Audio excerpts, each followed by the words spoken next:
Okay, so as I've been discovering all these games I've got everywhere and buying more, I thought I'd have a root around in the loft and see if I can find the old Game Boy. And lo and behold, here she is.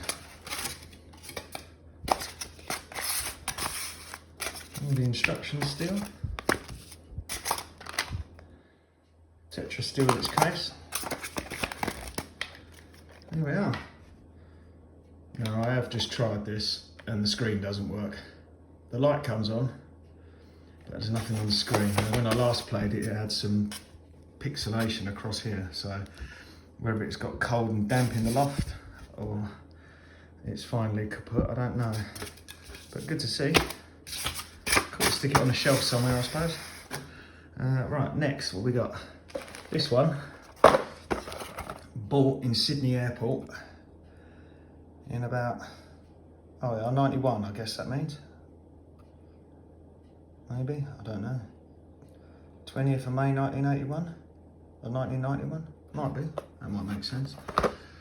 So it's the, I think it says on the box.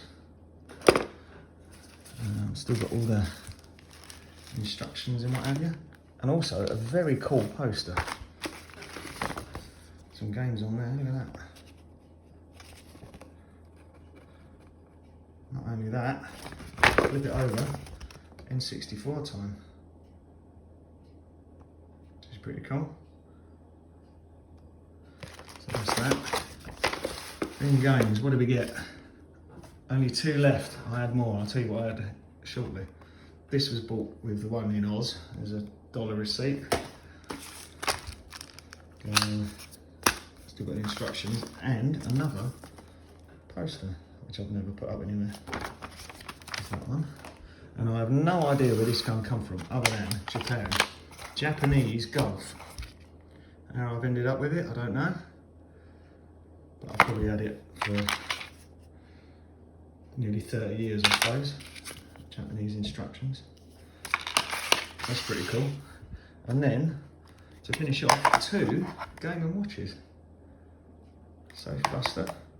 Worked last time I played it. Need to find some of the little batteries. Remember that being quite cool. And another one. Lifeboat. Same again. Double screen. Worked when put away. Good job. Fortunately, I didn't leave any batteries in it either. So they both should work when they're plugged in. Mind you, the Game Boy doesn't, so who knows. And I'm quite cheesed off because I sold loads of games for this about 10 years ago.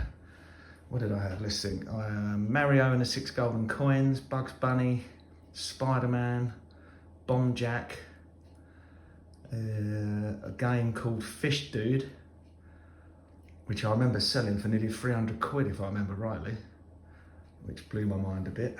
What else? Some sort of off-road buggy racing game. Yeah, there might have been a couple of others, but Fish Dude, Mario and the 6 Golden Coins, Bugs Bunny, Spider-Man, Bombjack, and yeah, Fish Dude, that might have been it. So I'm only left with those 2 now, which might not have been the smartest financial decision I've ever made. But there we go. Oh, and the Game Boy Color still does work. I wonder if there's a way of repairing this bad boy though. I'll have to do some research. Anywho, there we are. Classic Nintendo Game Boy collection and Game & Watch. Maybe time to start collecting for this again, who knows. See ya.